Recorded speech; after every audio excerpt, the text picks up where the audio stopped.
Hello everyone and a warm welcome to Achievers YouTube channel. नमस्कार दोस्तों, स्वागत है सभी का अचीवर्स यूट्यूब चैनल पर।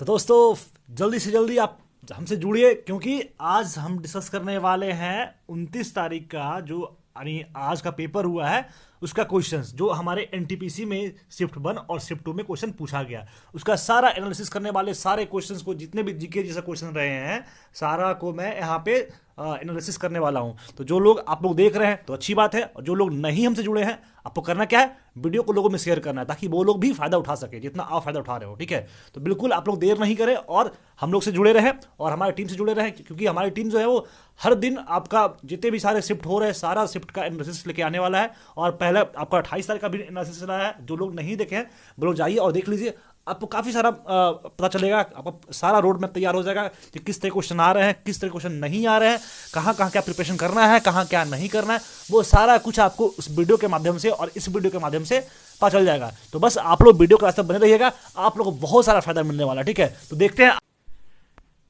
तो चलिए पहला क्वेश्चन देखते हैं कि बाबर के पिता का नाम क्या है, यानी बाबर के पिता का नाम क्या था। तो इनका नाम उमर शेख मिर्जा था। उमर शेख मिर्जा द्वितीय इनका फादर का नाम था। ये क्वेश्चन आया था इसके एक दिन पहले जो एग्जाम हुआ था, वहां पूछा था कि पानीपत का सेकेंड जो वार हुआ था वो कब हुआ था। तो वो देख लीजिए आपका कहां कहां से क्वेश्चन आ रहा है। तो बिल्कुल आप लोग अपना रोड मैप तैयार करते रहिए कि पानीपत का वार आया है, बाबर का फादर का नाम आया है, तो कैसे कैसे क्वेश्चन आ सकते हैं। ठीक है, अब देखते हैं अगला क्वेश्चन क्या था कि सीएम ऑफ केरला के सीएम कौन है। तो पिनराई विजयन, सबको पता होगा, अगर जो हमारे चैनल से जुड़े होंगे, जो हमारे हर दिन करंट के सेक्शन देख रहे होंगे, तो जब मैं क्वेश्चन कराता हूं, कोई भी स्टेट का क्वेश्चन रहता है, कोई भी आपका स्कीम का क्वेश्चन रहता है, तो उसमें आपका मैं कराता हूं गवर्नर का नाम, चीफ मिनिस्टर का नाम। तो उसमें अगर केरला का आप लोग किए होंगे, हमारी टीम से जुड़े होंगे, तो वहां पे मैं पिनराई विजयन जो है वो सीएम है कहां के, केरला के। तो ये भी क्वेश्चन था कि सीएम कौन है केरला के, तो पिनराई विजयन। ठीक है, अब अगला क्वेश्चन देखते हैं कि governor of Telangana.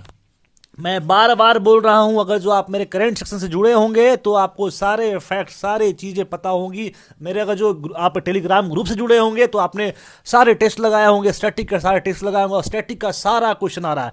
Current affairs और स्टैटिक का मिलकर लगभग 20 क्वेश्चन आ रहे हैं भाई। तो करंट अफेयर्स आपका अच्छा है, स्टैटिक अच्छा है, तो आप 20 नंबर तो ऐसे ही उठा के ले जाओगे। ठीक है, तो प्रिपरेशन जिस लेवल का कर रहे हो बस उस तरीके से कंटिन्यू रखो, अपना रोड मैप तैयार करो, किस तरीके से प्रिपरेशन करना चाहिए। आपको क्वेश्चंस का मतलब अनुमान लग रहा होगा कैसा क्वेश्चन आता है, कैसा क्वेश्चन नहीं आ रहा है। जो लोग दिए होंगे उन्हें तो आइडिया हो ही गया होगा, वो लोग आज अपना जो भी यहाँ पे मिला लेंगे, क्या मैं आंसर किया हूँ और मैं क्या बता रहा हूँ, तो उन लोगों को फायदा हो जाएगा। और जो लोग का अभी एग्जाम नहीं है उन लोग के लिए बस यही है कि बस आप वीडियो देखिए और अपना जो भी प्रिपरेशन कहीं कमी पड़ रहा है, जितने सारे राष्ट्रीय उद्यान है वो याद कर लीजिए, जितने सारे हेडक्वार्टर्स हैं आपका, चाहे वो यूएनडीपी का होगा, चाहे वो यूनेस्को का हो गया, चाहे वो आपका मतलब वर्ल्ड बैंक का हो गया। फिर एब्रीविएशन से क्वेश्चन, कंप्यूटर के एब्रीविएशन से क्वेश्चन आ रहा है। ठीक है, उसके बाद से आपका जो आपका यूनेस्को का आपका फुल फॉर्म क्या होता है, यूएनओ का फुल फॉर्म क्या होता है, वहां से भी क्वेश्चन आ रहा है। तो ये भी देखिए, स्टेट का चीफ मिनिस्टर कौन है, स्टेट का गवर्नर कौन है, तो वहां से भी क्वेश्चन आ रहा है। तो इसको भी आपको देखना पड़ेगा कि स्टेट का गवर्नमेंट कौन है, स्टेट का गवर्नर कौन है और स्टेट का चीफ मिनिस्टर कौन। तो ये सारे क्वेश्चन आ रहे हैं। ठीक है, तो आप लोग को बिल्कुल यहाँ याद कर लेना है कि कहां कहां से क्वेश्चन आ रहा है, वो सब सारे क्वेश्चन आपको देख लेना है। चलिए अगला क्वेश्चन क्या है कि prime minister of Japan. Prime minister of Japan पूछा है, तो योशिहिडे सुगा। मैं जब करंट अफेयर क्वेश्चन करा रहा था तो हमेशा मैं बोलता था आप लोग कमेंट करने के लिए कि चलिए इसके पहले कौन आपका गवर्नर थे, सॉरी प्राइम मिनिस्टर थे जापान के, इसके पहले जापान के प्राइम मिनिस्टर कौन थे ये भी मैं बताया था। और उसके बाद से अभी जो रिसेंटली कौन बने हैं, जिसके पहले जो थे वो शिंजो एबे थे, जो कि काफी ज्यादा समय तक वहां के अपना प्राइम मिनिस्टर का कार्यभार संभाले थे। अभी बने हैं योशिहिडे सुगा। ठीक है, इसके पहले कौन थे आपका शिंजो एबे। गवर्नर तेलंगाना कौन है, तिमनसई सौंदरराजन। ठीक है, तो ये जो क्वेश्चन सब सारे क्वेश्चन आ चुके हैं और ये सारे क्वेश्चन मैं करा चुका हूं। मैं यहाँ पे बोल सकता प्राउडली कि ये क्वेश्चन सीएम केरला में कराया हूँ, गवर्नर ऑफ तेलंगाना में कराया हूँ, प्राइम मिनिस्टर ऑफ जापान में कराया हूँ, और ये आप डिस्कवरी प्रोटॉन। ठीक है, अगर जो आप लोग हमारे एनटीपीसी का जो मैं प्रीवियस क्वेश्चन कराया था लगभग 37 सेट में करा चुका हूं। ठीक है, अगर जो आप लोग उसको देखे होंगे ना, तो ये क्वेश्चन मैं कराऊंगा। मैं एक ट्रिक दिया था, ईट पर नाच, ई फॉर आपका इलेक्ट्रॉन हो गया, टॉ फॉर थॉमसन हो गया, और प फॉर प्रोटॉन हो गया, र फॉर रदरफोर्ड हो गया, और टॉ फॉर थॉमसन हो गया, ईट पर, और नाच न फॉर न्यूट्रॉन हो गया। ठीक है, N for neutron, H for Chadwick. तो इस तरीके से मैं बताया था कि इसका आपका सब इन्वेंटर है, इसका डिस्कवर किया था। तो अब देखिए यहां से क्वेश्चन आ गया कि आपका प्रोटॉन खोज कौन किया था, तो आपका ये रदरफोर्ड किया था। अब कहाँ कहाँ से क्वेश्चन क्या पूछ सकता है, आपका पूछेगा न्यूट्रॉन का खोज किया कौन कौन किया था, इलेक्ट्रॉन का खोज कौन किया था, फिर पूछेगा न्यूक्लियस का खोज कौन किया था, ऑक्सीजन, हाइड्रोजन, नाइट्रोजन, फिर पूछेगा फादर ऑफ केमिस्ट्री कौन मतलब है, ठीक है। तो ये सब क्वेश्चन पूछेगा। फिर पूछेगा कि फादर ऑफ पीरियड टेबल कौन है, ठीक है। तो इससे सारे क्वेश्चन पूछे जा सकते हैं। बस आप लोग इस सारे पॉइंट्स को याद कर लीजिए, और मैं सारा क्वेश्चन करा चुका हूं, ठीक है। अगला क्वेश्चन क्या था कि लाइम वाटर किसको कहते हैं, ठीक है। लाइम वाटर के बारे में था, तो कैल्शियम हाइड्रोक्साइड, लाइम वाटर यानी बूझा हुआ चूना, ठीक है। बूझा हुआ चूना को बोलते हैं लाइम वाटर, ठीक है। जो लोग आजकल आप जो पान खाते होंगे तो कत्थे के ऊपर आपका जो लगाते हैं ना चूना, तो उसी को बोलते हैं लाइम वाटर, उसी को बोलते हैं बूझा हुआ चूना। उसका फॉर्मूला होता है COOH2, ठीक है। इसका फॉर्मूला कहता है CaOH2। तो ये होता है कैल्शियम हाइड्रोक्साइड। तो आपका लाइम वाटर पूछ लिया यानी बूझा हुआ चूना। अब एक पूछेगा बिना बूझा हुआ चूना। नेक्स्ट टाइम पूछेगा बूझा हुआ चूना पूछ लिया, लाइम वाटर पूछ लिया, तो अगला पूछेगा बिना बूझा हुआ चूना यानी CaO। इसका आपका होता है कैल्शियम ऑक्साइड, ठीक है। कैल्शियम ऑक्साइड का होता है CaO, ठीक है। और ये था लाइम वाटर, इसका कैल्शियम हाइड्रोक्साइड CaOH2, तो इसका बोलते हैं बूझा हुआ चूना। तो ये क्वेश्चन पूछा था, और ये क्वेश्चन पूछने का आगे लोग अनुमान लगा सकते हैं, मतलब ये क्वेश्चन पूछा जा सकता है, ठीक है। क्योंकि लाइम वाटर तो आएगा नहीं, तो अपना जो बच गया बिना बूझा हुआ चूना वही तो आएगा। तो उसका केमिकल फॉर्मूला होता है CaO, और इसको बोलते हैं कैल्शियम ऑक्साइड। मैं इतना फास्ट इस कारण से हूं क्योंकि यहाँ पे सारे शिफ्ट 1 और शिफ्ट 2 के सारे क्वेश्चंस कराने को है, और आप लोग पास समय बहुत कम है, इसलिए मैं थोड़ा फास्ट हूं ताकि आप लोग को बहुत कम समय में बहुत सारी चीजें मिल जाए, ठीक है। आपको सारे आइडिया मिल जाए, क्योंकि यहाँ पे तो मैं पढ़ाने को उद्देश्य नहीं है, यहाँ पे आप लोग बताने का है कि भाई किस तरह का क्वेश्चन आ रहा है, किस तरह का क्वेश्चन नहीं आ रहा है। तो वो मैं आपको लिए मैं लेकर आया हूं, और बस आप लोग समझते रहिए, देखते रहिए। और चलिए देखते हैं अब अगला क्वेश्चन क्या पूछा था। अगला क्वेश्चन क्या था वो देख लीजिए। तो जर्मन सिल्वर का एलॉय पूछा था। तो जर्मन सिल्वर का एलॉय होता है कॉपर, जिंक और निकल। कॉपर, जिंक और निकल को बोलते हैं, मतलब इसके मिश्रण से आपका जर्मन सिल्वर बनता है। ये जर्मन सिल्वर नाम है, ठीक है, लेकिन सिल्वर का इसमें 0% भी मात्रा नहीं रहता, ठीक है। जो जर्मन सिल्वर है वो कॉपर, जिंक और निकल का मिश्र धातु से इसका बनता है, ठीक है। अब देखिए आपका जर्मन सिल्वर पूछा था। अब जो अगला पूछेगा एलॉय, उसमें ब्रॉन्ज का पूछ लेगा, ब्रास से पूछ लेगा, ठीक है। आपका रोल्ड गोल्ड जो होता है उससे पूछ लेगा। तो ये सब जो क्वेश्चन है आपका गन मेटल हो जाएगा, तो इससे सारा क्वेश्चन पूछ सकता है, ठीक है। ड्यूरेलियम पूछ सकता है, कौन पूछ सकता है, ब्रॉन्ज, ब्रास, उसके बाद रोल्ड गोल्ड हो जाएगा, ड्यूरेलियम हो जाएगा, गन मेटल हो जाएगा, ठीक है। तो ये सब सारे क्वेश्चन पूछे जा सकते हैं। इवन ये भी पूछा जाएगा कि जर्मन सिल्वर फिर से पूछा जाएगा, आपका ऑप्शन में कहीं पे कॉपर, जिंक निकल रहा होगा, या तीनों में से कोई एक ऑप्शन रहा होगा। अब अगला कोई में बना देगा कि भाई जिंक है, निकल नहीं है, कॉपर नहीं है, तो इसमें आपका हो जाएगा, ठीक है। तो ये भी क्वेश्चन फिर से एक बार अगेन पूछा जा सकता है, कोई बड़ी बात नहीं है। अब अगला क्वेश्चन क्या था वो देखिए कि वाइल्ड जूस कौन ऑर्गन बनाता है। वाइल्ड जूस जो है वो कौन से ऑर्गन से बनता है। तो इजी प्रश्न है, काफी ज्यादा इजी प्रश्न है भाई, ऊपर से क्वेश्चन आ रहे हैं। तो वाइल्ड जूस जो है वो लीवर के द्वारा बनाया जाता है। वाइल्ड जूस कौन बनाता है, लीवर बनाता है, ठीक है। और अब देखिए ये तो पूछ लिया कि वाइल्ड जूस कौन बनाता है, तो लीवर बनाता है। अब पूछेगा कि वाइल्ड जूस का कलर क्या होता है, उसका पीएच वैल्यू क्या होता है।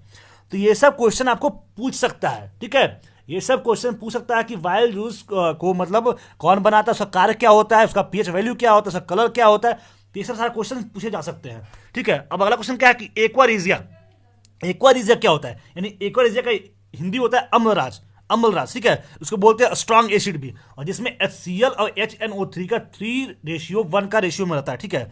आपका जो एक्वारिजिया होता है वो HCl और HNO3 का मिश्रण रहता है, जिसमें HCl जो होता है वो 3 क्वांटिटी में होता है, और जो 1 होता है वो HNO3 होता है। ये जो आपका एक्वारिजिया है उसका काम होता है नोबेल मेटल्स को आपका डिसॉल्व करने के लिए। एक्वारिजिया का जो काम होता है वो नोबेल मेटल्स को डिसॉल्व करने के लिए आपका एक्वारिजिया का काम पड़ता है। तो ये था आपका एक्वारिजिया के बारे में, ठीक है। अब अगला क्वेश्चन क्या था वो देख लीजिए कि पावर ऑफ लेंस यूनिट, आपका जो पावर लेंस का यूनिट पूछता है। तो डायोप्टर एकदम इजी प्रश्न है भाई, इजी प्रश्न है, काफी ज्यादा इजी प्रश्न है। चलिए इसमें एक क्वेश्चन और आ सकता है कि लेंस की क्षमता कैसे मापते हैं। तो 1/f के थ्रू लेंस की क्षमता को मापते हैं, ये क्वेश्चन पूछा जा सकता है। इसमें आपका एक चीज और, पावर ऑफ लेंस यूनिट जो है उसमें डायोप्टर रहेगा ऑप्शन, तो आप डायोप्टर मारिएगा। लेकिन डायोप्टर नहीं रहा, उसके एब्सेंस में 1/m रहा, तो 1/m भी इसका आंसर हो सकता है, ठीक है। तो ये था पावर ऑफ लेंस यूनिट, तो ये क्वेश्चन पूछा गया था। अब देखिए अगला क्वेश्चन क्या पूछा गया है कि 39th रामसार साइट, ये जो 39th रामसार साइट है वो कौन बना है। तो कबरताल जो कि बिहार के बेगूसराय में पड़ता है, वो 39th रामसार साइट में इंक्लूड हुआ था। इसके अगले दिन पूछा था कि कितने टोटल रामसार साइट है, तो ये भी क्वेश्चन पूछ दिया था। अब पूछा कि आपका कबरताल जो है यानी 39th रामसार साइट है वो कहाँ है। तो ये कवरताल में, बेगूसराय के बिहार में कवरताल रामसार साइट बना है जो कि 39 है। ठीक है, अब अगला क्वेश्चन क्या था वो देखिए कि अमाशय कौन सी एसिड स्राव करता है, यानी अमाशय जो है वो कौन से एसिड को सेक्रेट करता है, तो ये भी क्वेश्चन था। तो अमाशय जो है वो HCl को आपका सेक्रेट करता है। अब देखिए यहां से क्वेश्चन आ गया कि अमाशय जो है वो कौन सा एसिड स्राव करता है, तो HCl। तो आप पूछेगा कि HCl का फुल फॉर्म क्या होता है, वो भी पूछेगा। फिर पूछेगा HCl का काम क्या होता है, पूछेगा ना भाई HCl का काम क्या होता है, तो इट्स एक्टिवेट एंजाइम, ये जो होता है वो एंजाइम को एक्टिवेट करता है। और वो एंजाइम कौन कौन सा होता है, वो एंजाइम पेप्सिन होता है और रेनिन होता है, उसको आपका इसको एक्टिवेट करने का काम रहता है। ठीक है, तो ये है आपका HCl के बारे में। तो ये सब क्वेश्चन पूछा जा रहा है। ठीक है, अब अगला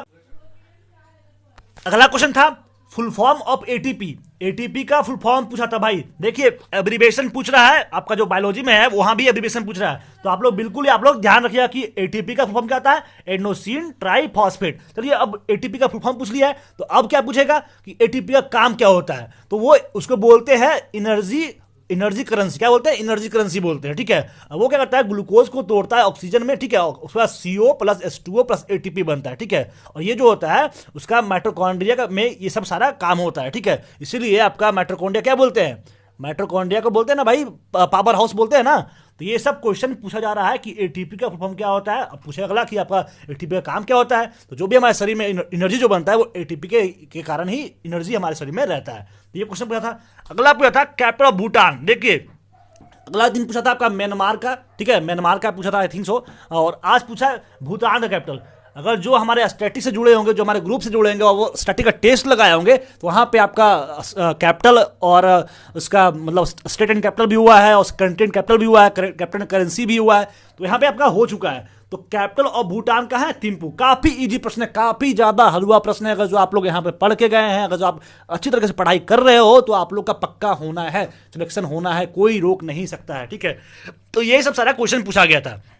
अगला क्वेश्चन था कि फुल फॉर्म ऑफ PMKVY, यानी प्रधानमंत्री कौशल विकास योजना। ये फुल फॉर्म था, एब्रिविएशन था कि प्रधानमंत्री कौशल विकास योजना, यानी PMKVY। ये क्वेश्चन था। अगला क्वेश्चन था संविधान कब बनकर तैयार हुआ था। ये 26 नवंबर 1949 में संविधान जो था वो बनकर तैयार हुआ था। कब हुआ था, 26 नवंबर 1949 में। और इसको बनने में कितना समय लगा था, 2 माह 11 महीना 18 दिन। ये क्वेश्चन पूछा जा सकता है। आपका पूछा कि कब बनकर तैयार हुआ, तो 26 नवंबर 1949 को। अब पूछेगा कि कब ये मतलब कितने दिन बनने में लगा था, तो 26 आपका 2 वर्ष 11 महीना 18 दिन। और इसको लागत लगा था 64 लाख रुपया, इसका बनने में लागत लगा था। अब पूछता है कि फर्स्ट मीटिंग जो हुआ था आपका संविधान सभा का, वो कब हुआ था, तो 9 दिसंबर 1946 में इसका फर्स्ट जो था वो मीटिंग हुआ था। जब आपका संविधान समिति का गठन हुआ था तो अस्थायी अध्यक्ष थे सच्चिदानंद सिन्हा, और जो अस्थायी अध्यक्ष थे वो डॉक्टर राजेंद्र प्रसाद थे। तो ये सब सारे क्वेश्चंस पूछे जा सकते हैं। आपका पूछा क्या, कौन सा, कि कब आपका संविधान बनकर तैयार हुआ, और जो आपका मोस्ट पब्लिक क्वेश्चन है जो पूछा जा सकता है, वो सब ये सारे क्वेश्चंस हुए हैं। ठीक है, अब देखिए अगला क्वेश्चन था कि कैंसर को ठीक करने के लिए किस रेडियो आइसोटोप का इस्तेमाल किया जाता है। तो कोबाल्ट का यूज कैंसर को ठीक करने के लिए यूज होता है, C60 का यूज होता है। तो कुछ आपका आइसोटोप्स वगैरह हैं, वो भी आप लोग देख लीजिएगा, तो उससे क्वेश्चन आपका पूछा जाएगा। ठीक है, आर्सेनिक वगैरह होता है, कोबाल्ट वगैरह होता है, ये सब सारा का देख लीजिएगा। उसका आपका पूछेगा कि फादर ऑफ पीरियोडिक टेबल क्या कौन है, मॉडर्न आपका पीरियोडिक टेबल का फादर कौन है, तो ये सब सारा क्वेश्चन पूछे जा सकते हैं। तो देखिए यहाँ पे आगे क्वेश्चन है कि आबर्ट साहनी के पिता का नाम क्या है, तो ये मेंडलीव है। और अब नेक्स्ट पूछेगा कि modern father of periodic table, तो इसका आपका नाम पूछ देगा।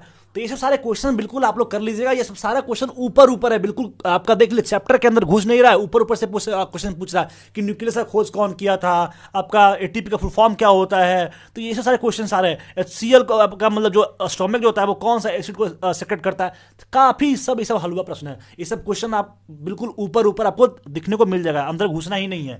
अगला क्वेश्चन था कि सांची के स्तूप को वर्ल्ड हेरिटेज साइट में कब जोड़ा गया था। जी हाँ, तो ये 1982 में सांची के स्तूप को वर्ल्ड हेरिटेज साइट में जोड़ा गया था। और इसको जोड़ता कौन है, यूनेस्को के द्वारा इसको जोड़ा जाता है 1982 में। और ये सांची का स्तूप जो है वो कहां है, तो ये मध्य प्रदेश में सांची की स्तूप है। तो ये क्वेश्चन आए थे कि सांची की स्तूप जो है वो वर्ल्ड हेरिटेज साइट में कब जोड़ा गया था, तो 1982 में सांची की स्तूप वर्ल्ड हेरिटेज साइट में जोड़ा गया था। ठीक है, अब अगला क्वेश्चन था कि rank of India in SDI यानी ह्यूमन डेवलपमेंट इंडेक्स में भारत का स्थान कौन सा है। तो 131 स्टेट है भारत का 189 कंट्रीज में। ठीक है, 2019 का ये आपका इंडेक्स है एसडीआई का, ठीक है, जो कि 131 है 189 कंट्रीज में। इसका एसडीआई फॉर्म क्या होता है? Human development index. तो ये सारा क्वेश्चन आपको पूछा गया था, ठीक है। आपको जो आपका एसडीआई जो है वो फर्स्ट बार बनाया गया था 1990 में। कब क्या बनाया गया था? 1990 में। और यहाँ पे आपके पाकिस्तान के एक प्रोफेसर थे, आपको इकोनॉमी से जानकार थे, महबूबुल हक जी थे, और एक भारत के थे अमर्त्य सेन जी। वो दोनों को मिलकर 1992 में आपका ये एसडीआई यानी ह्यूमन डेवलपमेंट इंडेक्स जारी किया गया था, ठीक है। तो ये था आपका rank of India in SDI, ठीक है। तो 131 रैंक है 189 कंट्रीज में, ठीक है। और इसमें जो फर्स्ट है वो आपका नॉर्वे, जो स्कैंडिनेवियन कंट्री है ना, उसमें आपका वो लोग फर्स्ट करते हैं। आपका नॉर्वे हो गया, फिनलैंड हो गया, स्वीडन हो गया, तो वो लोग जो है उनका स्थान जो है वो 1 2 3 4 ऐसे इस रैंक में है, ठीक है। तो ये था rank of India in SDI. अब देखिए अगला क्वेश्चन क्या पूछा है कि theme of world environment day, ठीक है। थीम क्या था वर्ल्ड इन्वायरमेंट डे का? तो इसका था टाइम फॉर नेचर। ये 2020 का थीम था टाइम फॉर नेचर। अब देखिए आपका 2020 का पूछ लिया है, तो मे भी 2019 का पूछ दे, 2018 का पूछ दे। तो ये सारे चीजों को आप लोग बिल्कुल याद कर लीजिएगा। 2018 का था बीटिंग प्लास्टिक, क्या था? Beating plastic. और 2019 का क्या था? एयर पोल्यूशन, एयर पोल्यूशन को संबंधित था, ठीक है। और 2020 का है टाइम फॉर नेचर। क्या है? टाइम फॉर नेचर था आपका वर्ल्ड इन्वायरमेंट डे का थीम, ठीक है। तो ये सारे क्वेश्चंस पूछे गए थे और काफी इजी प्रश्न थे। अब अगला क्वेश्चन आता है कि आर्टिकल 356 ये जो है वो आपका कौन से चीज को डिनोट करता है? तो ये जो है वो राष्ट्रपति शासन को डिनोट करता है। राष्ट्रपति शासन जो है वो आर्टिकल 356 में वर्णित है। उसी में आ गया 356 हो गया, 352 हो गया और 360 हो गया। तो ये सब जो है वो राष्ट्रपति शासन या वित्तीय आपात या फिर आपका इमरजेंसी से इंपॉर्टेंट चीजें हैं, इंपॉर्टेंट आर्टिकल्स है। तो बिल्कुल आप लोग जो लोग हमारे चैनल पे जुड़े होंगे वो लोग को मैं एक चीज बता दूं कि दीक्षा मैम के द्वारा काफी अच्छी तरीके से मोस्ट इंपॉर्टेंट आर्टिकल्स जो एग्जाम में हमेशा पूछे जाते हैं वो कराए गए हैं। आई थिंक 2-3 लेक्चर होंगे, अगर जो आप लोग वो कर लेते हो ना तो कभी भी पॉलिटी का कोई भी लेक्चर, पॉलिटी का कोई भी आर्टिकल से क्वेश्चन होगा तो वो कभी आप नहीं छोड़ोगे, ठीक है। तो उसमें काफी शानदार तरीके से समझाया गया है। तो जो लोग नहीं देखे उनसे मैं रिक्वेस्ट है जाइए और देखिए, आप लोग काफी मजा आने वाला है, ठीक है। देखिए अगला क्वेश्चन था कि कोविड कवच ऐप। कोविड कवच ऐप, बहुत सारे ऐप्स आए थे जब कोविड-19 आया था, कोविड पैंडेमिक आया था, बहुत सारे ऐप अपने अपने स्टेट में लोग लाए थे, मतलब स्टेट के चीफ मिनिस्टर द्वारा लाया गया था। तो ये कोविड कवच ऐप जो था वो उत्तर प्रदेश के द्वारा लाया गया था। और ये क्वेश्चन को मैं बिल्कुल करा चुका हूं, मुझे जितना याद है मैं बता सकता हूं कि कोविड कवच ऐप जब आया था तो उत्तर प्रदेश में ये लाया गया था और इस प्रश्न को मैं बिल्कुल करा चुका हूं। तो जो लोग हमारे करेंट सेक्शन से जुड़े होंगे, जो हमारे चैनल से जुड़े होंगे, उनको तो फायदा मिलना ही है अल्टीमेटली, ठीक है। जो लोग नहीं जुड़े हैं, जो लोग अभी देख रहे हैं, तो बिल्कुल भाई आप चैनल को सब्सक्राइब कीजिए, वीडियो को लाइक कीजिए और लोगों में शेयर कीजिए, जितना कर सकते हैं कीजिए, बिल्कुल कीजिए करने का कोई पैसा नहीं लग रहा है, ठीक ना। अगला क्वेश्चन है कि हेडक्वार्टर ऑफ आईसीसी का हेडक्वार्टर्स कहाँ? बहुत बार करा चुका हूं भाई, इतना बार कराया हूं ना कि मैं बिल्कुल मेरा मतलब जो मेरा मुंह है ना बहुत दर्द दे गया, ठीक है। कि आईसीसी के हेडक्वार्टर्स कहाँ है? तो ये दुबई में हेडक्वार्टर्स है आईसीसी के, ठीक है। अभी फिलहाल आईसीसी का टीम डेकेड्स टीम आपका लॉन्च हुआ है, आया है, जो जिसमें आपका कैप्टन जो है वो महेंद्र सिंह का धोनी बनाया गया है, ठीक है। महेंद्र सिंह धोनी को बनाया गया आपका मेन T20 का और फिर ओडीआई का भी, ठीक है। तो ये था कोविड कवच ऐप और हेडक्वार्टर्स ऑफ आईसीसी, ठीक है। तीसरा क्वेश्चन था उसके पूछा कि गुरु शिखर की ऊंचाई। देखिए आपका जो माउंटेन्स वगैरह है उसके ऊंचाई से क्वेश्चन आते हैं। माउंट एवरेस्ट का पूछा गया था, ठीक है। आपका गुरु शिखर का पूछा, तो गुरु शिखर का 1722 मीटर इसकी गुरु शिखर की ऊंचाई है। तो जो भी आपके इंडिया के आसपास में जो भी पीक वगैरह हैं उसके सारे के आपके जितने भी आपका माउंटेन वगैरह हैं सारे का ऊंचाई आप लोग देख लीजिए। गुरु शिखर हो गया, फिर K2 हो गया, जितने सारे हैं वो आप लोग देख लीजिए वहां से क्वेश्चन आ रहा है, ठीक है। अब अगला क्वेश्चन था कि बिलग्राम का युद्ध कब हुआ था? बिलग्राम का युद्ध कब हुआ था? तो बिलग्राम का युद्ध 1540 ईस्वी में हुआ था। कब हुआ था? 1540 ईस्वी में। और अब अगला क्या क्वेश्चन पूछता है कि ये किसके बीच में हुआ था? तो इसमें हुमायूं और शेरशाह के बीच में, हुमायूं और शेरशाह के बीच में 1540 ईस्वी में आपका बिलग्राम का युद्ध हुआ था। तो ये सारे क्वेश्चंस आए थे भाई, इजी प्रश्न है, हलवा प्रश्न है, आप लोग बिल्कुल सही करके जाओगे। अगर जो प्रिपरेशन अच्छा है तो बिल्कुल अच्छा करके आओगे। और हमारी बेस्ट ऑफ वेस्ट विशेष हमारी टीम के आप लोग के लिए, मतलब जो भी चीजें हैं, हम जितनी भी चीजें हम लोग कर सकते हैं आप लोग के लिए हम लोग बिल्कुल कर रहे हैं। बस आप लोग कितने अच्छी तरीके से यूटिलाइज करते हो, इट्स डिपेंड्स ऑन यू, ठीक है। अब देखिए अगला क्वेश्चन क्या पूछा था कि भारत का 8वां प्रधानमंत्री कौन थे? तो भारत का 8वां प्रधानमंत्री चंद्रशेखर थे। चंद्रशेखर जी जो थे वो भारत के 8वें प्रधानमंत्री थे। अगर जो आप हमारे टेलीग्राम में टेस्ट देते होगे तो प्रधानमंत्री का एक दिन टेस्ट होता है, जिसमें जब भी पॉलिटी चलता है तो प्रधानमंत्री का एक दिन होता है, प्रेसिडेंट का एक दिन होता है। तो अगर आप लोग टेस्ट देते होगे तो वहां पे ये प्रश्न बिल्कुल आप लोग फेस किए होगे। एक दिन पूछा था कि आपका प्रेसिडेंट के बारे में पूछा था, आपका 28 तक जो पेपर हुआ था उस दिन आपका प्रेसिडेंट के बारे में पूछा था, सबसे यंगेस्ट प्रेसिडेंट के बारे में पूछे थे। आज क्या कि भारत का 8वां प्रधानमंत्री कौन है, तो ये सारे क्वेश्चन पूछे जा रहे हैं। उसके बाद अगला क्वेश्चन देखिए कि बक्सर का युद्ध कब हुआ, तो बक्सर का युद्ध 22 अक्टूबर 1764 में हुआ। ठीक है, इसके पहले पूछा गया आपका प्लासी का युद्ध, बिलग्राम का युद्ध। देखिए जो भी इंपॉर्टेंट युद्ध है, इंपॉर्टेंट वार है, वहां से क्वेश्चन आ रहे हैं। पानीपत का सेकेंड वार से क्वेश्चन आया, तो बिल्कुल आप लोग देख लीजिएगा, बिल्कुल आप लोग जितना भी इंपॉर्टेंट वार्स है, चौसा का युद्ध हो गया, आपका बिलग्राम का युद्ध हो गया, जितने सारे वार है भाई देख लीजिए क्योंकि क्वेश्चंस तो वहीं से आ रहे हैं और आप लोग बिल्कुल सही करके जाने वाले हो अगर जो आप क्वेश्चंस को अटेम्प्ट करते हो और क्वेश्चंस को पहले से प्रिपेयर हो जाते हो। ठीक है, तो क्वेश्चन था कि बक्सर का युद्ध कब हुआ था, तो 22 अक्टूबर 1764 ईस्वी में बक्सर का युद्ध हुआ था। अगला क्वेश्चन था number of total tiger reserve in India, India में कितने सारे टाइगर रिजर्व हैं, ये क्वेश्चन थे। तो जितने भी टाइगर रिजर्व है उसकी संख्या कितना है, 51। पहले 50 था आपका, अब जो है वो 51 टाइगर रिजर्व है। कहाँ है, इंडिया में। जो अभी रिसेंटली आपका जो टाइगर रिजर्व बना था तो उसका नाम था वर्मादेव टाइगर रिजर्व। क्या था, वर्मादेव टाइगर रिजर्व जो बना था वो रिसेंटली बना था, जो कि आंध्र प्रदेश में है। तो ये क्वेश्चन आपसे पूछा जा सकता है। नेशनल पार्क, वाइल्ड सेंचुरी, जो भी सारे इस सब जो है फैक्ट्स है, इस सब चीज़ें जो है स्टैटिक का, आपका नेशनल पार्क हो गया, आपका फिर वाइल्ड लाइफ सेंचुरी हो गया, फिर आपका हेडक्वार्टर्स हो गए, तो सारे क्वेश्चंस को आप लोग देख लो भाई, वहीं से क्वेश्चंस पूछ रहा है, वहीं से पूछ रहा है। और अगर जो आप लोग वहां से कर लेते हो तो आप लोग बिल्कुल एग्जाम में अच्छा करके आने वाले हो। ठीक है, बाकी अगला क्वेश्चन था कि फुल फॉर्म ऑफ यूएनओ, मैं बोला ना कि फुल फॉर्म से भी क्वेश्चन आ रहा है। यूनेस्को का फुल फॉर्म पूछेगा, यूएनडीपी का फुल फॉर्म पूछेगा, एसडीआई का फुल फॉर्म पूछेगा। तो यूएनओ का फुल फॉर्म पूछा गया था, तो ये क्वेश्चन का यूएनओ का फुल फॉर्म होता क्या, यूनाइटेड नेशन ऑर्गेनाइजेशन। क्या होता है, यूनाइटेड नेशन ऑर्गेनाइजेशन होता है किसका, यूएनओ का फुल फॉर्म। अब देखिए यहां से क्वेश्चन पूछ दिया, अब पूछेगा यूएनओ का हेड, आपका जो सचिव है यूएनओ का, आपका चेयरपर्सन है वो कौन है। तो ये सब चीजें भी आप लोग याद कर लीजिए क्योंकि यहां से क्वेश्चन आ रहे हैं। ठीक है, अगला क्वेश्चन था कि यूनेस्को को इस्टेब्लिशमेंट कब किया गया, तो 1989 में यूनेस्को को इस्टेब्लिशमेंट किया गया। कब किया गया, 1989 में किया गया। तो यहां से क्वेश्चन थे। अब यूनेस्को बोल रहा है हेडक्वार्टर्स कहां है, तो ये सब क्वेश्चंस आगे बन सकते हैं। देखिए यूनेस्को का बात आ गया तो आप लोग आगे पढ़ लीजिएगा कि यूनेस्को का फुल फॉर्म क्या होता है, हेडक्वार्टर्स कहां है, उसके सचिव कौन है, तो सारे फैक्ट्स को आप लोग को देख लेना है। पूछा था फिक्की के अध्यक्ष कौन है, फिक्की का फुल फॉर्म क्या होता है, तो ये सब चीजें बिल्कुल आप लोग याद कर लीजिए, आप कोरिलेट करके चीजों को समझिए। और फिर जिसका प्रिपरेशन उस लेवल का नहीं है, बिल्कुल आपके पास बहुत कम समय है और आपका अपना जितना भी मेहनत झोंक सकते हैं झोंकिए, क्योंकि आपको तो एनटीपीसी में रिजल्ट लेना ही है और आप लोगे। ठीक है, ऐसा मैं आशा के साथ आप लोगों के बीच में आया हूं। अगला क्वेश्चन था कि largest lake in India, India का लार्जेस्ट लेक कौन है, तो बैकाल लेक जो, ठीक है, बैकाल लेक जो है वो इंडिया का लार्जेस्ट लेक है। अगला क्वेश्चन पूछेगा कि मीठी पानी का सबसे बड़ी झील, क्वेश्चन पूछ सकता है, बहुत बकरा चुका हूं, सबसे पुराना झील, मीठी पानी का झील, सबसे गहरा झील, सारा क्वेश्चन पूछ रहा है। तो बिल्कुल आप लोग देख लीजिएगा, बिल्कुल आप लोग याद कर लीजिएगा। अगला क्वेश्चन था आईपीएल विनर, मैं कल बोला था कि भाई जो लोग आईपीएल के बारे में, कल क्वेश्चन था कि आईपीएल का जो आपका वेन्यू था वो कहाँ हुआ था, यूएई में हुआ था। मैं फिर कल ही बोला था कि आपका जो आईपीएल का विनर है कौन है, रनर कौन है, वो क्वेश्चन पूछ सकता है। जी हाँ, देख लीजिए आज ही क्वेश्चन पूछ दिया कि आईपीएल का जो विनर 2020 का है वो कौन थे, तो मुंबई इंडियंस जो है वो आईपीएल के विनर है। और जो इसका रनर है वो दिल्ली कैपिटल्स था। कौन था, दिल्ली कैपिटल्स जो था वो आपका आईपीएल 2020 का रनर अप रहा है। यानी जो दूसरी टीम थी जो फाइनल में गई थी वो रनर, यानी ये दिल्ली कैपिटल्स जो था वो हार गया था और मुंबई इंडियंस जो था वो आईपीएल का विनर रहा था। तो ये प्रश्न पूछे गए थे। ठीक है, तो ये सब क्वेश्चन अच्छे थे और ये सब क्वेश्चन पूछने का चांसेस था। ठीक है, अब पूछ देगा कि इस बार जो आईपीएल हुआ था उसमें सबसे ज्यादा रन कौन बनाया है, तो ये सब भी देख लीजिएगा। इस बार आईपीएल जो हुआ था उसमें सबसे ज्यादा विकेट कौन लिए थे, ये भी देख लीजिएगा। तो ये सब सारे क्वेश्चंस को आप लोग देख लीजिएगा क्योंकि ये सब क्वेश्चन पूछने का चांसेस है। उसके बाद पूछ देगा कि जो लास्ट टाइम 2019 में जो आपका आईपीएल हुआ था उस टाइम का विनर कौन रहा था।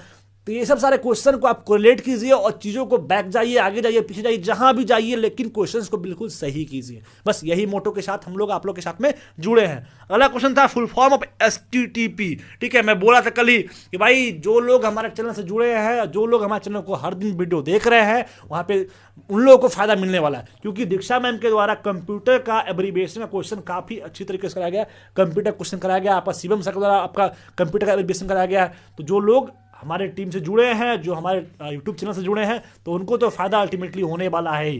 क्वेश्चन था कि एचटीटीपी का फुल फॉर्म क्या होता है, तो हाइपर टेक्स्ट ट्रांसफर प्रोटोकॉल क्या होता है, हाइपर टेक्स्ट ट्रांसफर प्रोटोकॉल आपका एचटीटीपी का फुल फॉर्म होता है। अगला क्वेश्चन था कांग्रेस की स्थापना कब हुआ था, तो 28 दिसंबर 1885 में मुंबई में इसका हेडक्वार्टर्स है। 28 दिसंबर 1885 में 1885 में आपका कांग्रेस का स्थापना हुआ था। अब क्वेश्चन है कि जब कांग्रेस स्थापना हुआ था तो उसके अध्यक्ष कौन थे, तो ये सब सारे क्वेश्चन पूछा सकता है। आपका पूछा कौन से अधिवेशन कब हुआ था, इस अधिवेशन में क्या हुआ था, क्या नहीं हुआ था, तो जो इंपॉर्टेंट अधिवेशन है वहां से क्वेश्चन पूछे जा सकते हैं। और हमारे टीम से जुड़े होंगे, हमारे ग्रुप से जुड़े होंगे, तो वहां पे आपका कांग्रेस के अधिवेशन से क्वेश्चन कराया गया था, और ये क्वेश्चन तो बिल्कुल कराया गया था। जो जुड़े हैं वो लोग तो अच्छा करके जाएंगे। मेरा ये मोटो है कि भाई अगर जो नहीं जुड़े तो आप जुड़िए, क्योंकि फायदा तो आपको होने वाला है। हमारी मेहनत और आपकी मेहनत दोनों जब आपके साथ युगल परस्पर संबंध बनाएगा तो काफी अच्छा रिजल्ट आने वाला है, क्योंकि मेहनत प्लस मेहनत फिर तो बहुत रिजल्ट ही होने वाला है। रिजल्ट ही सफलता की सूची यही है कि हमारा मेहनत और आपका मेहनत दोनों मिलेगा तो सफलता हो गई, मतलब सफल आप तो हो गई। ठीक है, अगला क्वेश्चन था थीम ऑफ अर्थ डे, यानी अर्थ डे का, अर्थ डे 2020 का थीम क्या था, तो क्लाइमेट एक्शन जो था वो आपका थीम ऑफ अर्थ डे का था। क्वेश्चन में बोला था ना कि अब अर्थ डे कब मनाया जाता है वो नहीं पूछा जाता है, अब पूछा जा रहा है कि थीम क्या था। इस बार जो अर्थ डे मनाया गया 2020 में, जो अर्थ डे मनाया गया उसका थीम क्या था, तो ये था क्लाइमेट एक्शन। तो ये सब सारे क्वेश्चन शिफ्ट 1 के थे। मैं अभी तुरंत शिफ्ट 2 को भी डिस्कस करने वाला हूं। बस आप लोग को क्या करना है, वीडियो को लाइक करते रहना है और लोगों में शेयर करते रहना है। ठीक है, तो आप लोग लाइक कमेंट और शेयर कर दिए ना, कर दिया नहीं किए, नहीं किए हैं तो पहले कीजिए। अब हम लोग शिफ्ट 2 का क्वेश्चन डिस्कस करने वाले हैं कि शिफ्ट 2 में कौन कौन से क्वेश्चन आए हैं, कहाँ कहाँ से क्वेश्चन आए हैं, वो सारा कुछ डिस्कस करने वाला हूं। बस आपको लाइक करते रहना है कमेंट, मतलब वीडियो को। ठीक है, वीडियो को लाइक करते रहना है और अपने फ्रेंड्स में भेजना है, शेयर करना है, ताकि उन लोगों का भी फायदा हो सके। ठीक है, अब क्वेश्चन क्या था शिफ्ट 2 में, देखिए कि तमिलनाडु के सीएम कौन है। मैं जब भी हमेशा पढ़ाता था, आपका कोई भी स्टेट का मैं पढ़ाता था, कोई भी स्कीम आता था या कोई भी आपका योजना या कुछ भी होते थे स्टेट में, तो आपका मैं पढ़ाता था। और तमिलनाडु का जैसे ही आता था तो मैं बोला कि मेरे फेवरेट हैं, जो कि मैं अच्छे तरीके से इनका नाम को प्रोनाउंस करता हूं, कि इडीपड्डी के पलानीस्वामी। बड़ा मजा आता है बोलने में, इडीपड्डी के पलानीस्वामी। तो वही पूछा था कि तमिलनाडु के सीएम कौन है, तो कौन है, इडीपड्डी के पलानीस्वामी। तो ये प्रश्न आए थे। आपका गवर्नर पूछा गया था किसका, आपका राजस्थान का पूछा गया था, फिर आपका तेलंगाना का चीफ मिनिस्टर पूछा गया था। तो इस तरीके से सारे क्वेश्चन आ रहे हैं, स्टेट के चीफ मिनिस्टर गवर्नर क्वेश्चन आ रहे हैं। तो 28 स्टेट्स होते हैं, सारे के आपको गवर्नर और स्टेट्स का मतलब सीएम और चीफ मिनिस्टर का आपको नाम याद कर लेना है, ताकि आप एग्जाम में एक भी क्वेश्चन को मिस ना करें। ठीक है, ये सब काफी इजी प्रश्न है और इसको आप कैसे भी याद कर सकते हो और काफी सही कर सकते हो। ठीक है, तो वो आपके हाथों में है, आपको सही करना है या गलत करना है। ठीक है, अब अगला क्वेश्चन था कि गीत गोविंद किसके द्वारा लिखा गया था, तो गीत गोविंद जो था वो जयदेव के द्वारा लिखा गया था। आपका 28 तारीख को पेपर में आया था कि राज तरंगनी किसके द्वारा लिखा गया था, तो राज तरंगनी कलहन के द्वारा लिखा गया था। यहाँ पे आया गीत गोविंद के द्वारा लिखा गया, तो गीत गोविंद जयदेव के द्वारा लिखा गया था। तो ये था अगला क्वेश्चन। अगला क्वेश्चन था आपका एब्रिविएशन से था कि फुल फॉर्म ऑफ एएससीसी। एएससीसी का फुल फॉर्म क्या होता है, ऑटोमेटिक सीक्वेंस कंट्रोल कैलकुलेटर। क्या होता है, ऑटोमेटिक सीक्वेंस कंट्रोल कैलकुलेटर। तो ये था एब्रिविएशन से। अगर जो कोई प्रश्न आपको नहीं आ रहा है, सपोज आपको कोई प्रश्न आप श्योर नहीं हो, तो बिल्कुल आप लोग निगेटिव मत करना, निगेटिव बिल्कुल मत करना। जितना कम गलत करो, जो पता है फुल्ली आपको लगता है कि नहीं ये चीज तो मुझे पता ही है, बस उसमें ही सही करना। बाकी थोड़ा सा भी आपको लगे कंफ्यूज होते हो तो मत करना भाई, क्योंकि आप अगर जो गलत करते हो तो अपना सही का भी मार खा लोगे। ठीक है, तो उस चीजों को अपना मेंटली प्रिपेयर्ड हो लेना, उसके बाद ही क्वेश्चन को टाइम करना। ठीक है, अगला क्वेश्चन क्या था वो देखिए कि सबसे बड़ी रोड सुरंग कहां है। ये क्वेश्चन बहुत बार मैं करा चुका हूं और बहुत बार मैं पूछ चुका हूं, कमेंट में आप लोगों से बहुत बार पूछा हूं क्वेश्चन कि सबसे बड़ी रोड सुरंग कहां है। तो चिनानी नेसारी जो है वो जम्मू कश्मीर में है, वही सबसे बड़ी रोड सुरंग है। ठीक है, अगला क्वेश्चन था कि महात्मा गांधी ने भारतीय राष्ट्रीय कांग्रेस की अध्यक्षता कब की थी। मैं बोला था ना कि शिफ्ट 1 में जब मैं क्वेश्चन देख रहा था तो उसमें बोला था ना कि आपका अब आएगा कांग्रेस के अधिवेशन से, कि इस समय अध्यक्षता कौन किए थे, सुभाष चंद्र बोस कब छोड़ दिए थे, उनको जगह पे कौन रिप्लेस किए थे। तो वो सारा अधिवेशन से भी क्वेश्चन आएगा। तो कांग्रेस के जितने भी इंपॉर्टेंट अधिवेशन है उसको आप लोग एक बार देख लीजिए, और उसमें आपको जितने भी चीजें इंपॉर्टेंट है वो चीज अपने पूरे माथे में रख लीजिए, क्योंकि वहां से क्वेश्चन आपको आएंगे कि महात्मा गांधी भारतीय राष्ट्रीय कांग्रेस की अध्यक्षता कब की थी। तो 1926 में महात्मा गांधी ने भारतीय राष्ट्रीय कांग्रेस की अध्यक्षता की थी। तो ये क्वेश्चन था।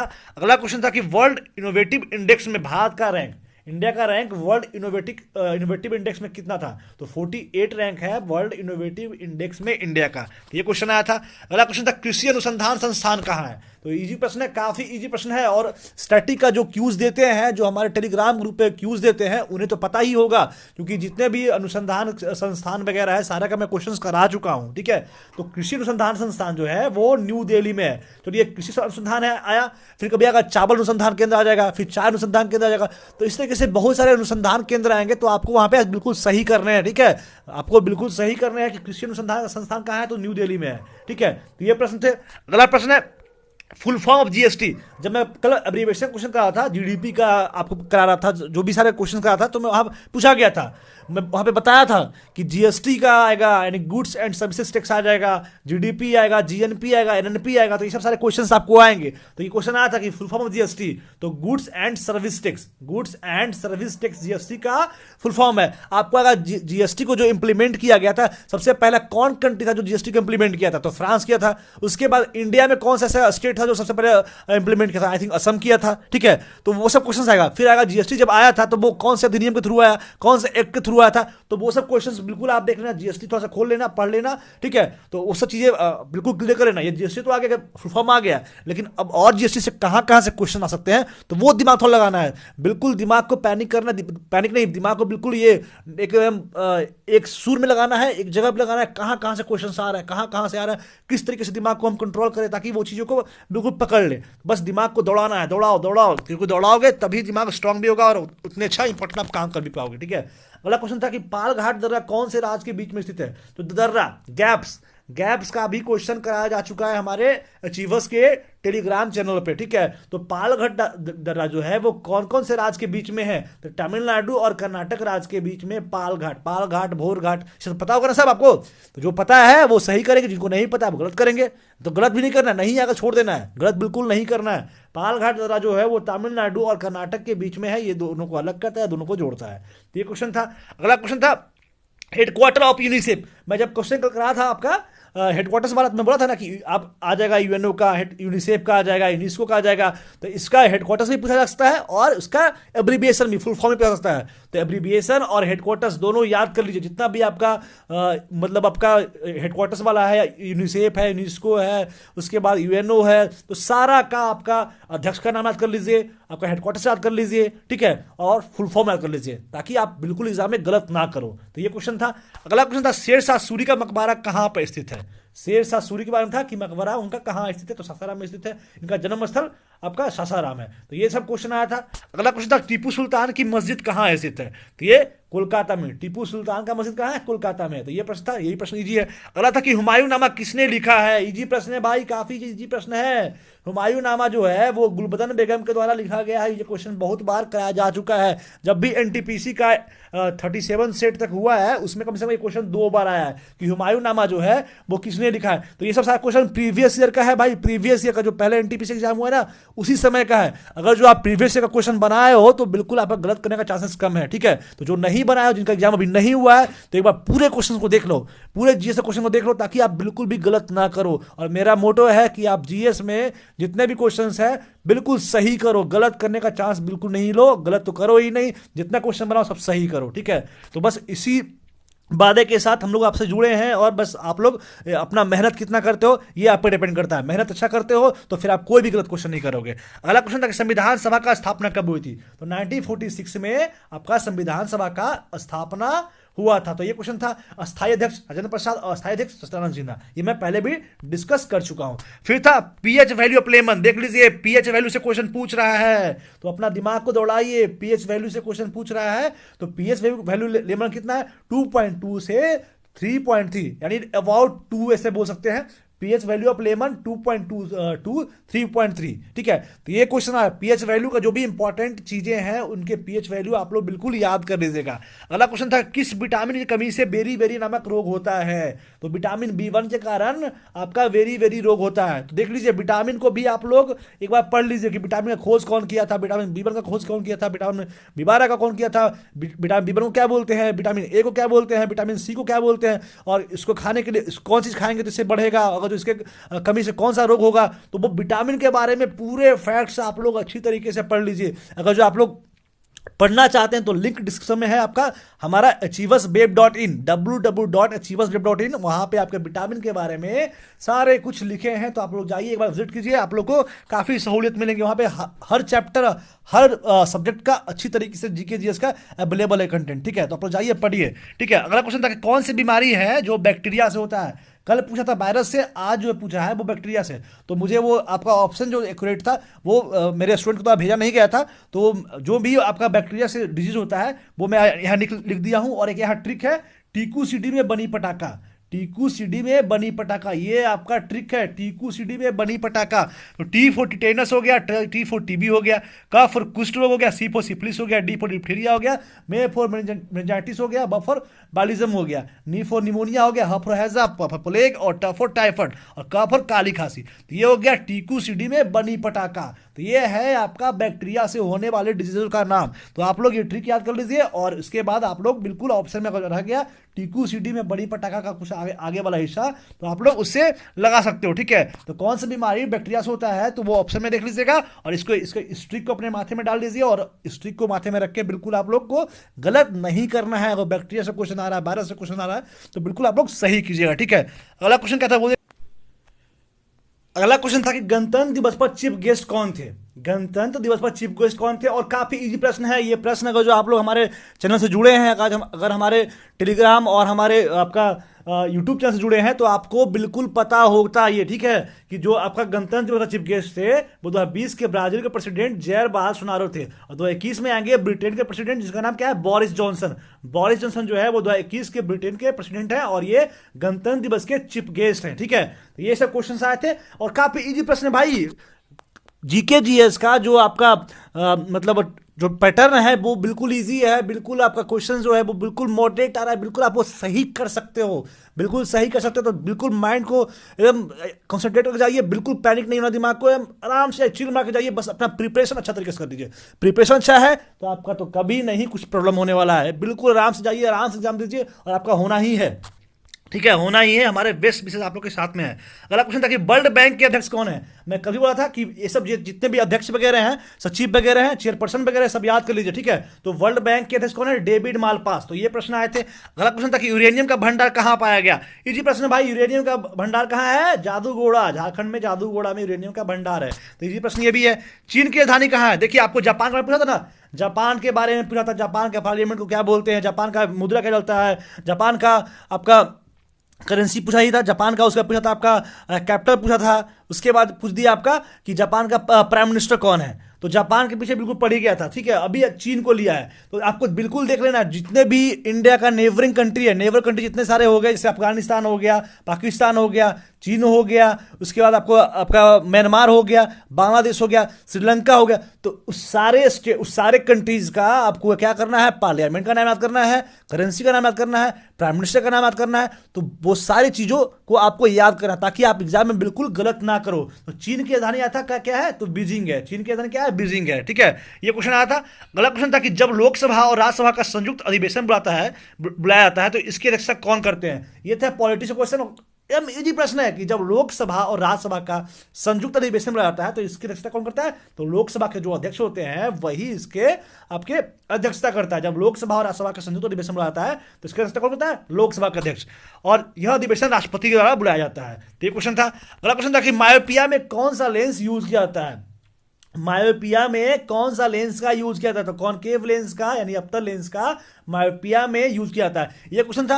अब क्वेश्चन आएगा आपका कि लाइट में कौन सा मतलब दर्पण का यूज किया जाता है, उसके बाद से आपका हजामती दर्पण में कौन सा लेंस का यूज किया जाता है, कौन सा दर्पण का यूज किया जाता है। तो बहुत सारा क्वेश्चन पूछा जा सकता है, ठीक है। तो बिल्कुल आप लोग को दिमाग को एडप्ट कर लेना है, किस सारा क्वेश्चन पूछे जाते हैं। आपका लेंस का बात आया है, आपका दर्पण के बारे में बात आया है, तो बिल्कुल आप लोग देख लीजिए, बिल्कुल पढ़ लीजिए। ये सब सारे पेड क्वेश्चन है जो हमेशा एग्जाम में पूछे जाते हैं, ठीक है। तो मायोपिया में कौन सा लेंस यूज किया जाता है, तो कॉनकेव लेंस जो है वो रुपया में यूज किए जाते हैं। तो ये प्रश्न था।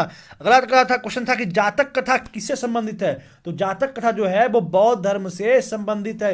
ये क्वेश्चन बिल्कुल मैं करा चुका हूं, बौद्ध धर्म जब पढ़ाया था ना तो उसी समय बताया था कि जातक जो कथा है वो बौद्ध धर्म से संबंधित है। देखिए महावीर से क्वेश्चन आ रहा है आपका, पूछा था ना 24वें तीर्थंकर कौन है, तो ये महावीर से क्वेश्चन था आपका, बौद्ध धर्म से था, जैन धर्म से आपका था महावीर वाला, और ये बौद्ध धर्म से क्वेश्चन आ रहा है। यानी बौद्ध धर्म और जैन धर्म ये बिल्कुल आपके आधे आधे घंटे का पढ़ने का सिलेबस है, ठीक है। आधे घंटा आप जैन धर्म पढ़ लेते हो, आधे घंटा बौद्ध धर्म पढ़ लेते हो, तो बिल्कुल आपका निपट जाएगा। और जो पेड क्वेश्चन होते हैं जो हमेशा पूछे जाते हैं वही क्वेश्चन पूछ रहा है, बिल्कुल इसमें अंदर घुस नहीं रहा है। बिल्कुल इसका जो क्वेश्चन का पैटर्न है बिल्कुल ऊपर है, बिल्कुल ऊपर पूछ रहा है, अंदर घुसने की कोशिश नहीं कर रहा है। एक दो क्वेश्चन होते हैं जो थोड़ा सा टिपिकल होता है, जो उसको आपको ध्यान नहीं देना, छोड़ देना है, आपको गलती बिल्कुल नहीं करना है।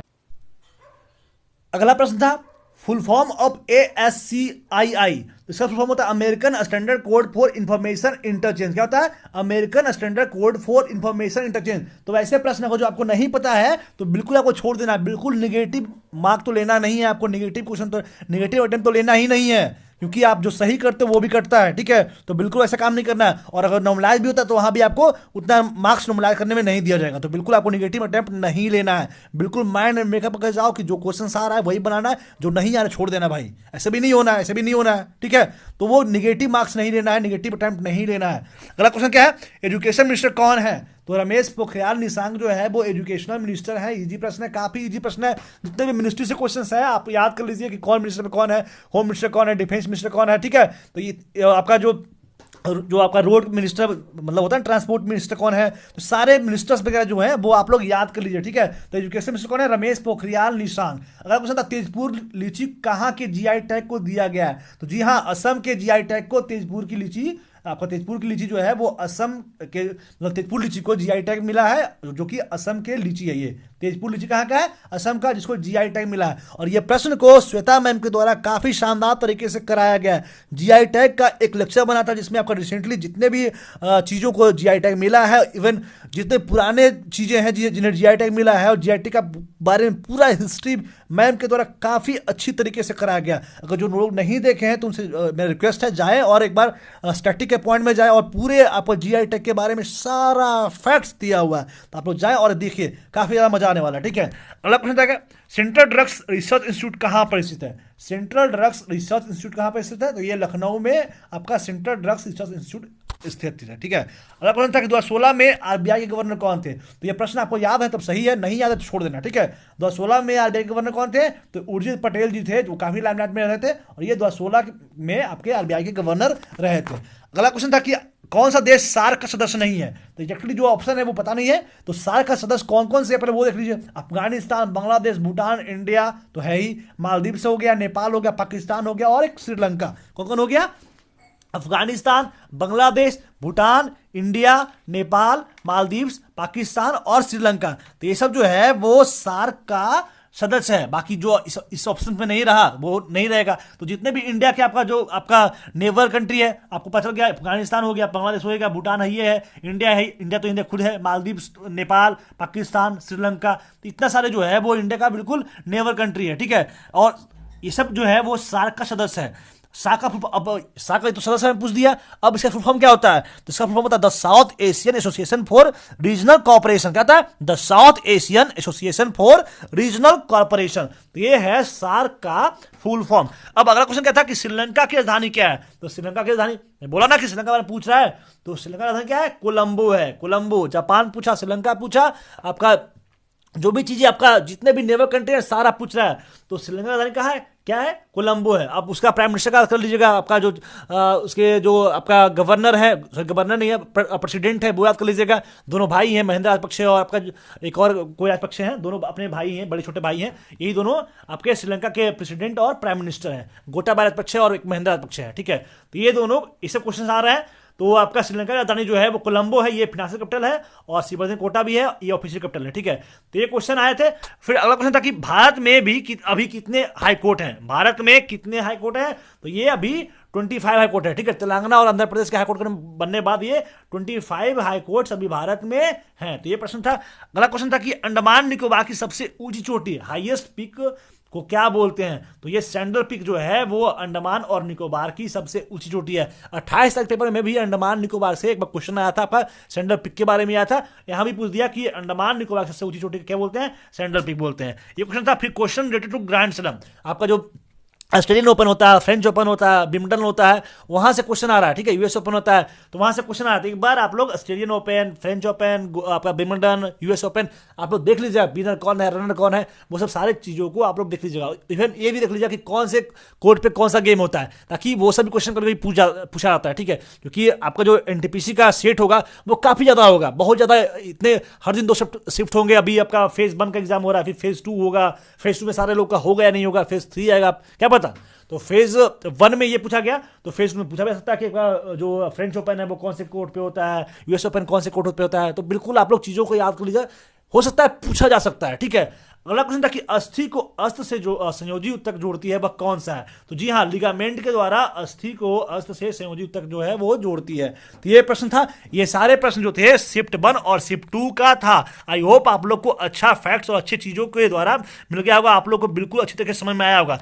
तो समझ में आया तो क्या करना है भाई, वीडियो को लाइक करना है, कमेंट करना और दोस्तों में शेयर करना है। और अगर जो भी लोग आज जैसे बहुत लोग एग्जाम दिए हैं, ठीक है, और कल भी बहुत सारे लोग एग्जाम देंगे, तो क्या करना है आपको, अगर जो दे के आए हो तो प्लीज आप जाके एक बार टेलीग्राम ग्रुप पे मैं देता हूं, आईडी देता हूं, वहां पे आप लोग मैसेज कीजिए कि हाँ सर ये क्वेश्चन आया था, ये क्वेश्चन नहीं आया था। ये सब सारी चीजें आपको बिल्कुल मैसेज करना है, ठीक है, प्रॉपर्ली तरीके से मैसेज करना, ताकि आप लोगों के लिए अच्छी तरीके से मैं चीजें प्रोवाइड कर सकूं।